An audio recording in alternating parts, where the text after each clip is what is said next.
नमस्कार।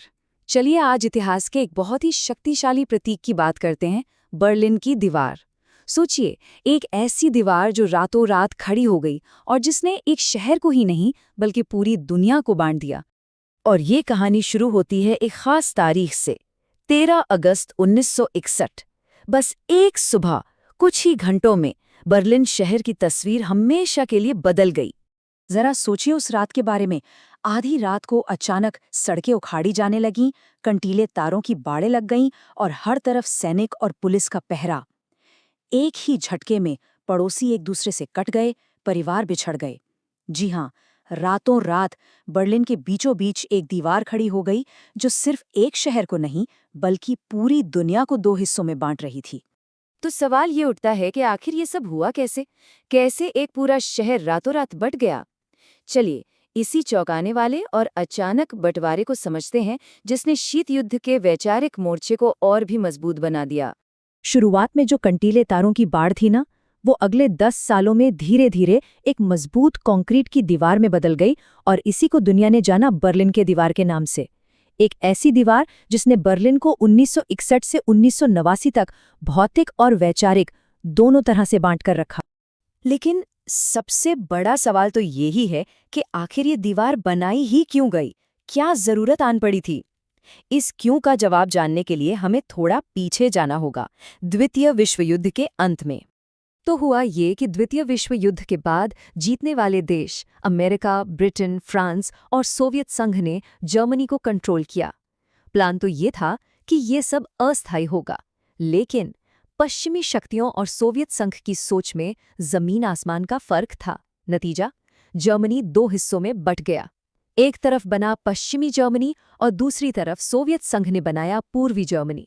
और इन दोनों के बीच खिंच गई एक अनदेखी दीवार, जिसे कहा गया आयरन कर्टन। अब ये जो फर्क था ना, वो सिर्फ नक्शे पर नहीं था। जरा देखिए, पश्चिम जर्मनी में थी लोकतंत्र और पूर्वी जर्मनी में कम्युनिस्ट सरकार। एक तरफ खुली बाजार अर्थव्यवस्था, दूसरी तरफ सोवियत नियोजित अर्थव्यवस्था। पश्चिम में व्यक्तिगत स्वतंत्रता थी तो पूर्व में स्टासी जैसी गुप्त पुलिस की निगरानी। और बर्लिन में तो ये फर्क और भी साफ दिखता था। सोचिए, पूर्वी जर्मनी के बिल्कुल अंदर पश्चिम बर्लिन आज़ादी का एक टापू जैसा था। दो अलग दुनियाएं बस एक सड़क की दूरी पर। और बर्लिन की इसी खुली सीमा की वजह से पूर्वी जर्मन सरकार के लिए एक बहुत बड़ी मुश्किल खड़ी हो गई थी। लोग बेहतर जिंदगी की तलाश में पूर्व से पश्चिम जा रहे थे। 1961 तक करीब 35 लाख लोग, यानी आबादी का लगभग 20% हिस्सा पूर्वी जर्मनी छोड़कर जा चुका था। इनमें ज्यादातर पढ़े लिखे कुशल लोग थे। ये एक बहुत बड़ा ब्रेन ड्रेन था जो पूर्व की अर्थव्यवस्था को खोखला कर रहा था। तो इस ब्रेन ड्रेन को रोकने के लिए और अपने देश को बचाने के लिए पूर्वी जर्मन सरकार ने एक हताश कदम उठाया। उन्होंने फैसला किया कि इस सीमा को हमेशा के लिए बंद कर दिया जाए। और यही वो वजह थी जिसके चलते बर्लिन की दीवार खड़ी की गई। पर यह दीवार सिर्फ एक कंक्रीट का बैरियर नहीं थी। समय के साथ ये और भी खतरनाक होती गई।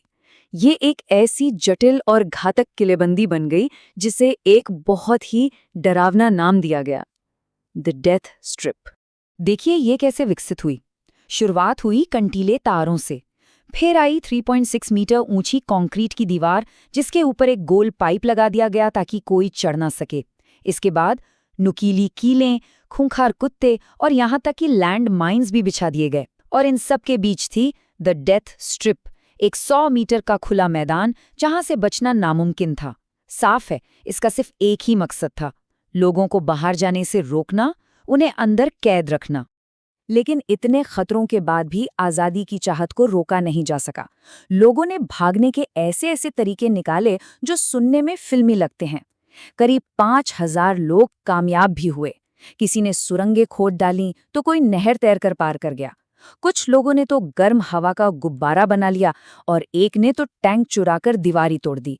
इंसानी जज्बे की ये कहानियां वाकई कमाल हैं। पर हर कोई इतना खुशकिस्मत नहीं था। ये कोशिशें जानलेवा थीं। 138 से भी ज्यादा लोगों ने दीवार पार करने की कोशिश में अपनी जान गंवा दी। और सबसे दुखद बात ये थी कि कई बार ये सब उन लोगों की आंखों के सामने होता था जो दूसरी तरफ खड़े थे पर चाह कर भी कोई मदद नहीं कर सकते थे। दीवार ने पूर्वी जर्मनी की अर्थव्यवस्था को तो कुछ हद तक संभाल लिया, लेकिन पूरी दुनिया के लिए ये कम्युनिस्ट दमन का सबसे बड़ा प्रतीक बन गई। और 1980 के दशक के आखिर तक इस प्रतीक में दरारें पड़नी शुरू हो गई थीं। देखिए हुआ क्या। 1980 के दशक के अंत में पूरे पूर्वी यूरोप में बदलाव की हवा चल रही थी। सोवियत संघ का कंट्रोल कमजोर हो रहा था। 1989 आते आते पूर्वी जर्मनी में भी लोग सड़कों पर उतर आए, आज़ादी और मुफ्त यात्रा की मांग करने लगे। और फिर आई वो तारीख 9 नवंबर 1989, जब सरकार ने दबाव में आकर यात्रा प्रतिबंधों में कुछ ढील देने की कोशिश की। और इसी कोशिश में एक मजेदार या कहें कि एक ऐतिहासिक गलती हो गई। एक सरकारी अधिकारी ने प्रेस कॉन्फ्रेंस में कुछ ऐसा कह दिया जिससे लोगों को लगा कि सीमाएं तुरंत खोल दी गई हैं। बस फिर क्या था, हजारों की भीड़ सीमा की तरफ चल पड़ी और हैरान परेशान गार्डों को मजबूरन गेट खोलने ही पड़े। और उस रात जो नज़ारा था वो 20वीं सदी के सबसे यादगार पलों में से एक है। दोनों तरफ से लोग दीवार पर चढ़कर नाच रहे थे, एक दूसरे से मिल रहे थे। सालों का बंटवारा एक ही रात में खत्म हो गया। लोगों ने हथौड़े, छेनी, जो हाथ लगा उससे दीवार को तोड़ना शुरू कर दिया। ये आज़ादी का जश्न था। तो इस जश्न के बाद दुनिया कैसी बदली? दीवार का गिरना सिर्फ एक घटना नहीं थी, इसने घटनाओं की एक ऐसी श्रृंखला शुरू की जिसने यूरोप का नक्शा ही बदल दिया। चलिए देखते हैं कि इसकी विरासत क्या रही और हमें इससे क्या सबक मिलते हैं। सबसे बड़ा नतीजा तो ये हुआ कि अक्टूबर 1990 में 40 साल के बंटवारे के बाद जर्मनी फिर से एक हो गया। और इसके कुछ ही समय बाद सोवियत संघ भी बिखर गया। शीत युद्ध जो दशकों से दुनिया पर छाया हुआ था, असल में खत्म हो चुका था। आज भी बर्लिन में दीवार के कुछ टुकड़े मौजूद हैं, लेकिन वो बंटवारे की याद दिलाने के लिए नहीं, बल्कि एक उम्मीद की निशानी के तौर पर खड़े हैं। वो हमें याद दिलाते हैं कि इंसान आज़ादी के रास्ते में चाहे कितनी भी बड़ी दीवारें क्यों ना खड़ी कर दे, उन्हें तोड़ा भी जा सकता है।